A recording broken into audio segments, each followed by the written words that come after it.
Joanna Joven with What's the 412. Today, we'll be talking about the Pittsburgh Promise.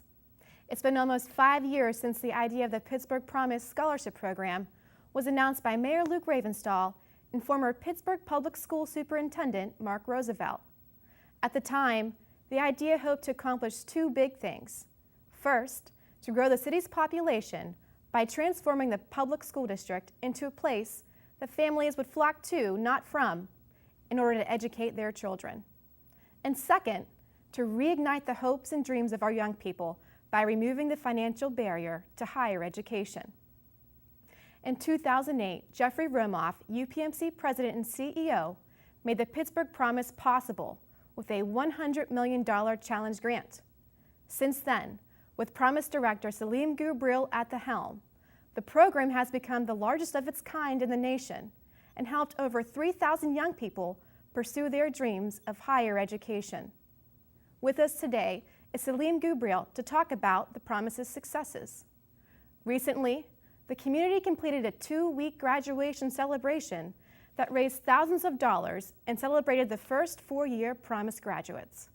But first, on to Marissa Doyle for the latest city news. Marissa?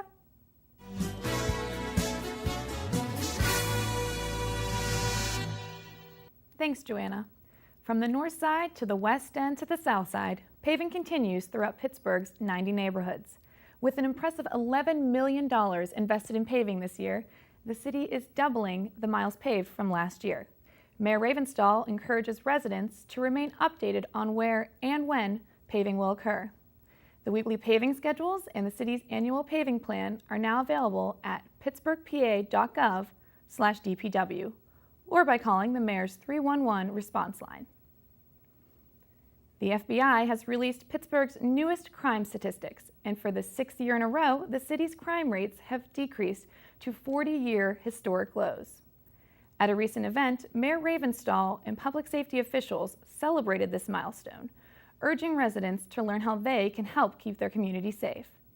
To learn how you can join your local block watch or start a new neighborhood block watch, visit pittsburghpa.gov/publicsafety or call 412-255-4772. It's summertime, and what better way to enjoy the sunshine than at your local park? Many of the city's 130 playgrounds and parks are boasting new or improved equipment thanks to the 200% increase in parks and recreation funding this year. You may have recently noticed 2 new playgrounds. The Buell Community Park and the upgraded Allegheny Commons Park Playground both offer family-friendly fun for residents and visitors alike. For those hoping to beat the heat by visiting their local recreation center, Mayor Ravenstahl and the city parks officials recently reopened the newly renovated Southside Market House in the Phillips Park Recreation Center located in Carrick. Both centers now boast expanded facilities and new quality upgrades. Learn more about these facilities and others at cityparks.com. That's been today's top stories. Now back to you, Joanna.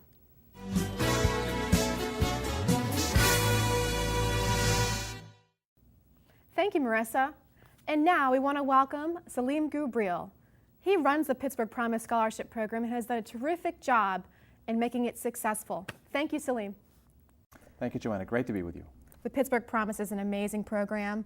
We're here to talk about that today, and we want to really learn about what it is for our viewers who know about it but don't know all the specifics. Tell us about the Promise. So 5 years ago, we made really 3 promises in one. We said to every child who lives in the city of Pittsburgh and goes to Pittsburgh Public Schools that because you live in the city and go to our public schools, we will send you to college on a scholarship from the Pittsburgh Promise once you graduate from high school, assuming you meet a 2.5 GPA, 90% attendance. But we also made 2 other promises that are equally important.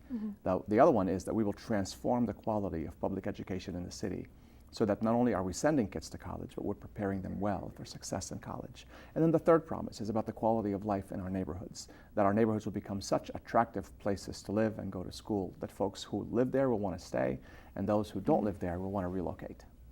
So it's been 5 years since the Promise was announced, and in 2008, UPMC stepped up to make the Promise a reality with a $100 million challenge grant. I can never say thank you enough to what UPMC did. $100 million is what they put on the table in order to get this initiative launched. Now, the total campaign requires $250 million. So UPMC is giving us $1 for every $1.50 that anybody else gives in order to kind of energize the fundraising campaign. And so far, with UPMC's 100, another $60 million has been given or pledged to support the promise, with $90 million remaining. And when you look at scholarship programs throughout the world, where's the Pittsburgh Promise rate? Well, I haven't looked at everyone in the world, but I can tell you that in the Promise movement, which now has about 30 cities that are doing something like this, we were the third city to launch it. And even though we're not geographically or population-wise the largest city to have it, Denver has a Promise program. But the Pittsburgh Promise is the largest of all the initiatives in terms of the fundraising campaign and in terms of the commitment that we have made to our students. The Denver Promise, for example, identifies certain kids in certain schools. Okay. Ours is comprehensive, includes every kid in every school in the city of Pittsburgh. And how many young people have used the Promise since its inception? So far, we have provided scholarships to over 3,200 kids.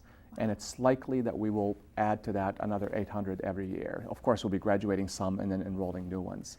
But 3,200 so far. And to me, the great story is not the fact that 3,200 kids have received a scholarship. The great story is how well they're doing. They're performing at extremely high levels. They are blowing us away in terms of the expectations that we set and what the product is that they're delivering. They are being retained in schools at rates that are higher than state and national averages at every type of institution, whether it's 2-year or 4-year, public or private, state or religious, and it's just really fabulous to see that happen. So the kids really feel that the community is investing in them and they have to give something back to the community. Speaking of that, we recently had a celebration for the first 4-year Promise grads, which included a day of service. Tell us about that. We did. We had a 4-part celebration over a 2-week period. And the first part of that 4-part celebration was a 2-day community service event where nearly 1,000 young people worked and served through 25 to 30 different nonprofits in the city, but also in the county outside the city. And it was just great to see our young people wanting to say, thank you, Pittsburgh, for investing in me, by setting aside a couple of days to do these kinds of projects. It was just glorious. Can you explain how the Promise is an economic development strategy? Sure. You know, the kind of the philosophical conviction that underlies and underpins the Promise is this, that there's not a healthy, it's impossible to have a healthy, vibrant, vital region without paying attention to the quality of life and the quality of education at the urban core. So we were saying from the very beginning that the economic fortunes of all of us who call Western Pennsylvania home depend to a certain degree on the quality of education and the quality of life and the quality of the workforce that we are deploying out of our urban core. So that was the case that we made to companies. And so far we have 5 companies that have pledged over $1 million each to the Pittsburgh Promise. And they see that, and as a result, we now have a named scholarship for each of those companies. And of course, UPMC is one of them, but so is Highmark, PNC Bank, BNY Mellon, and Giant Eagle. And more companies are in the pipeline to be added to that $1 million plus club. And what that program delivers is this. We identify students in their senior year of high school who are high-performing students at 3.5 or higher GPA, who are interested in something that is aligned with the mission of each of those companies. We identify the students while they're seniors in high school. We introduce them to the companies. We give them the named scholarship. We orchestrate for them the opportunities for internships during college. Then we hope that at the end of the process, assuming the company wants it and the student wants it, there'll be a job waiting for them.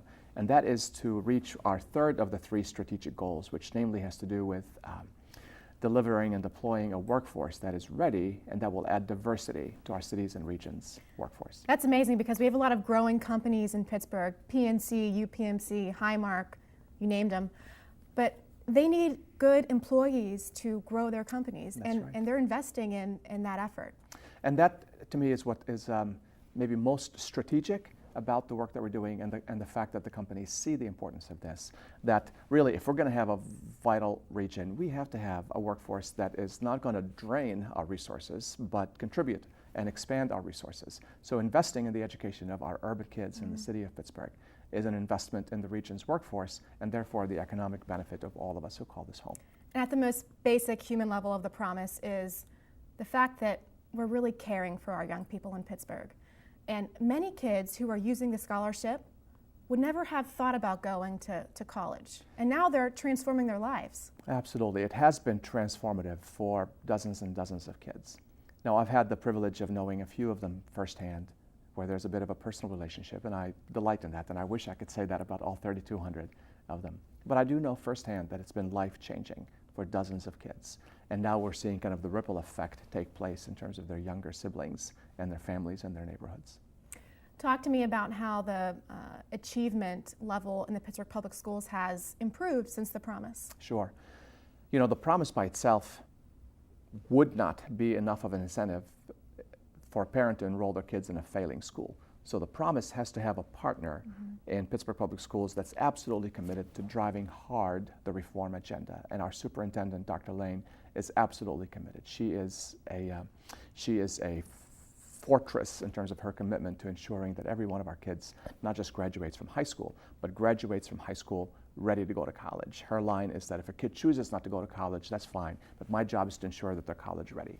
So she is steely about that kind of commitment. So we have seen in the last 5 years the number and percentage of our schools that meet the federal No Child Left Behind requirements double. We went from 39% of our schools that met No Child Left Behind requirements in 2007 to over 70% of our schools are meeting that requirement today. And we trust that that number is accelerating. We still have, Joanna, we still have a whole lot of work to do. The work is not done. So we cannot right now sit on our laurels and celebrate too much. We'll celebrate for just a little bit, but the work is still before us. How can individuals at home get involved with the promise? Certainly. I said earlier that UPMC will give $1 for every $1.50 that anybody gives. So as soon as the $1.50 enters our bank account, it becomes $2.50. And as soon as $3 enters our bank account from you or from your neighbor, that $3 becomes $5, and that $300 becomes $500, and you get the point. So we still have $90 million to raise, and that has to be in part through a grassroots campaign. I would love to be able to say that every single family and every single household in the city of Pittsburgh supported the Pittsburgh Promise, regardless of the amount. The amount is a little bit secondary to the message that sends, and the message would be, this is our promise to our kids in our city, in our neighborhoods, and in our schools. It's fantastic. I think we can talk about the ways to donate. If you're a city employee, you can donate via the United Way form, and that's every year. With your taxes, you have that option. So you can do that on the city tax form. You can do that whether you're a city employee or a private sector employee. You can give through the United Way campaign. If you're a federal employee, you can give through the combined federal campaign, and certainly you can go straight to our website and give there. And then some still choose to write a check and mail it in, and that is welcome as well. Website is www.pittsburghpromise.org. That's it. We'll have that on the screen for the audience as well.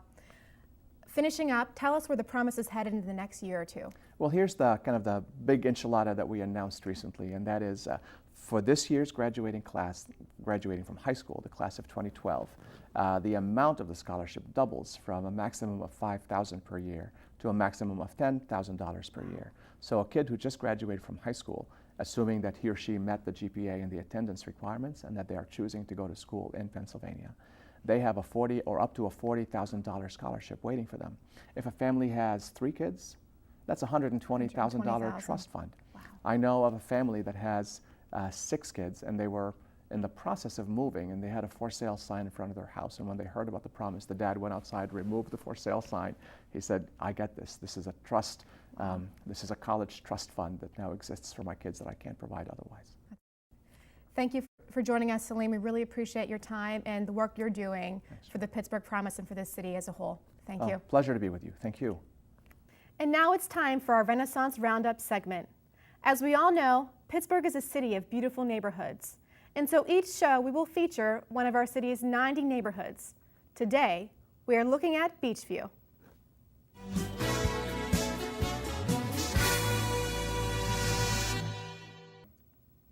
Beechview is a South Hills neighborhood long known for its hard-working families and community pride. Located close to downtown, this historic neighborhood has so much to offer. From a senior center in Carnegie Library branch to welcoming parks and restaurants, there is something for everyone in Beechview. The T, which still runs along Broadway Avenue, gives residents convenient transportation to downtown and provides quick and easy access to the heart of our city and other South Hills locations. And like in many Pittsburgh neighborhoods, our third Renaissance is bringing continued improvement to the community. Earlier this year, Mayor Luke Ravenstahl joined residents and city officials in celebrating the new IGA grocery store, a welcomed addition to the Beechview community. After the Foodland store closed, residents fought strongly and passionately for a new supermarket in their neighborhood. With help from the mayor, the city's URA, and State Senator Fontana, the new $1.5 million full-service market on Broadway now brings quality fresh foods, a clean and renovated environment, and new jobs, all within walking distance for many residents. Part of Pittsburgh's third Renaissance is making sure that our neighborhood business districts continue to flourish. When the community quickly embraced the new food store, local entrepreneurs found a rejuvenated wave of opportunity in the business district.